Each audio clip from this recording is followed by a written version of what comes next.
ગરમી પડે લટકાયેલા નવા નવા ટાયરોમાં પંચર પડવા માંડ્યા. બોલો શીખબર ક્યારે વેચાય? અરે ભાઈ, બાઇક ચાલુ કરતા જ બહુ ખરાબ અવાજ આવે એન્જિન માંથી. આને જલ્દી ઠીક કરો. અને ડાયાલિસિસ કરવી પડશે, થઈ જશે.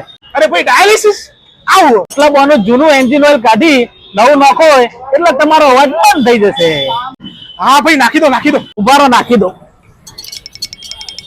અરે ભાઈ કપડો આનો પિસ્ટન ખરાબ થઈ ગયો તો નવો નાખી દો ને. બદલાઈ દો. નવું પિસ્ટન 5000 નું આવશે. અરે 5000 રૂપિયા? આ તો બજેટ ના બહાર જતું રહે. કોઈ સસ્તો જુગાડો તો કરો કે યાર. અરે ટ્રાન્સપ્લાન્ટ કરાવી દો. ટ્રાન્સપ્લાન્ટ એટલે? ટ્રાન્સપ્લાન્ટ એટલે આ બાઇક નું પિસ્ટન તમારા બાઇક માં નાખી દઉં એટલે 1500 માં તમારું કામ થઈ જાય. નાખી દો નાખી દો. પેલા તમારું ઓઇલ નાખી દે, એના પછી આપણે તમારું પિસ્ટન નું કામ કરીએ. બરાબર? હા ભાઈ, હો તો તમે મેકેનિક, પણ ડોક્ટર જેવી વાતો કરો. Transplant, dialysis.